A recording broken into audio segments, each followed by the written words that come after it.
गोष्टी करता येणार नाही. त्याला कारण गोमाता जी आहे ना तिचं ओटी भरून या कार्यक्रमाला पण सगळे उपस्थित राहिला, त्याबद्दल पहिली गोष्ट तुमचं सर्वांचा धन्यवाद. दुसरी गोष्ट, गोमाता म्हणजे काय? गोमाता ही जिच्या शरीरामध्ये 33 कोटी देव राहतात. 33 कोटी देव. काय झालं एकदा सगळे 33 कोटी देव ब्रह्मदेवाकडे गेले आणि म्हणजे देवा आम्हाला अशी एखादी जागा सांगा ज्या ठिकाणी आम्ही सगळे 33 कोटी देव एकत्र राहू, अशी एखादे ठिकाण सांगा.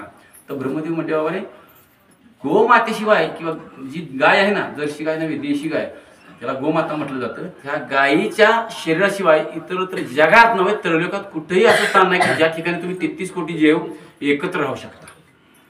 आणि मग सगळ्या देवांनी येऊन गोमातेच्या शरीरामध्ये वास केला. आज आपण 33 कोटी देवांचं भजन केलेलं आहे, 33 कोटी देवांचं पूजन केलेलं आहे. सगळ्या देवता तुमच्या प्रसन्न असणार, आमच्या प्रसन्न असणार, सर्वांच्या प्रसन्न असणार आहेत, हे लक्षात घ्या. आणि बघा, भाव तसा देव, आपण जो भाव ठेवला त्या पद्धतीने. आपण म्हणतो गाय आम्ही सांभाळतो, गाय आम्ही सांभाळत नाही, गाय माता आम्हाला सांभाळते. आपल्याला त्याचं ज्ञान नाही. आपण जर्शा गाय असं घेतो, सांभाळतो. प्रत्येकाच्या गोट्यात एक देशी गाय असावी, कारण म्हटलं ज्याच्या घरी गाय त्याच्या घरी विठ्ठलाची पाय, लक्षात घ्या. आणि 33 कोटी देव राहिले, त्याच्यामध्ये सगळ्यात शेवटी गंगा आणि लक्ष्मी आल्या आणि म्हणजे आम्ही कुठं राहू.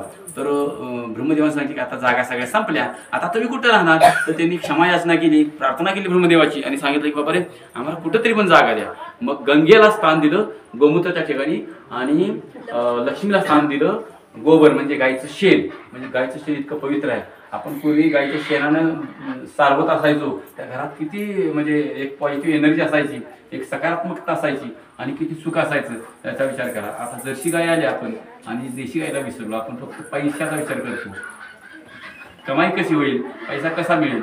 पण जी देशी गाय देते जर्सी गाय कधी कधी कोणत्याही जन्मात देऊ शकत नाही आपल्याला. आणि आपण सर्वांनी या ठिकाणी उपस्थित राहिला, हा कार्यक्रम खूप चांगला आणि सुशोभित केला.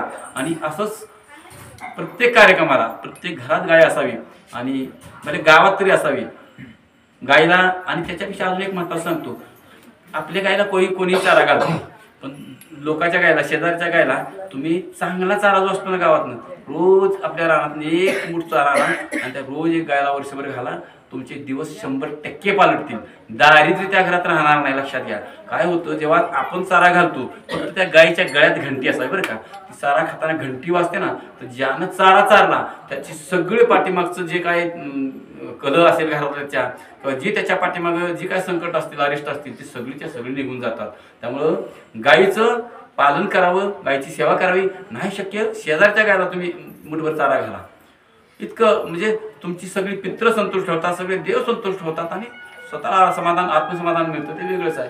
आणि मोक्ष प्राप्ती होते, मृत्यूनंतर चांगली गती प्राप्त होते. गायची सेवा केल्यानंतर काय होतं, मृत्यूच्या नंतर जीवात्मा जेव्हा जातो तेव्हा आपण केलेली कर्म, अनेक प्रकारची पापकर्म असतात. मग पहिल्यांदा यमपुरीला जाताना एक वैतरणी नावाची नदी आहे आणि ती नदीमध्ये खूप लांब योजने अशी त्याचं अंतर खूप आहे. त्याच्यामध्ये गरम पाणी आहे, गरम तेल उकळतं तेल आहे, चिखल आहे, मांस आहे, पू आहे, त्याच्यामधून जावं लागतं. आणि ज्या माणसानं गोची मातीची सेवा केलेली आहे ती गाय बरं का, त्यावेळी त्या ठिकाणी येते, त्या वैतरणी नदीच्या ठिकाणी, आणि तिचं आपलं शेपूट धरायचं आणि त्या नदीच्या पार आपल्याला करते ती गाय, म्हणजे गोमाता. इतकं त्या गोमातेचं विशेष महत्त्व आहे. आणि म्हणून आपण सगळेजण पुण्यवान आहोत, सगळेजण भाग्यवान आहोत आपण या कार्यक्रमाला उपस्थित राहिला बरं का. हे सांगावं आणि हे माहिती असावं आपल्याला, गोमाता किती महत्त्वाची आपल्यासाठी. आपल्या हिंदू धर्मात गोमातेचं विशेष महत्त्व आहे. म्हणून तुम्हाला सांगितलं सर्वांनी एकदा भजन करायचं बरं का, मोठ्यानं गोमातेचं बरं का, अगदी प्रेमानं करायचं बरं का. ऐकूया, एक नाथमालांचं प्रमाण आहे. नामाविन मुख सर्पाचे ते बीळ, ज्या मुखात नाम देवाचं येत नाही ती सापाचं बीळ म्हटलं. सापाचं बीळ काय, त्या जिभेला काहीच अर्थ नाही ना, जिभा असून काय करायची कामाची. म्हणून नाम भगवंताचं घ्यायचं, गोमातेचं नाम मस्तपैकी 5 मिनिटं करायचं. त्याच्यानंतर भोजनाची व्यवस्था केलेली आपल्या लोकांची, जेवढे सर्वांची भोजनाची व्यवस्था केलेली आहे. मस्तपैकी प्रसाद घ्यायचा श्रद्धापूर्वक आणि जायचं. जय गोमाता जय गोपाला,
आवाज नाही आला.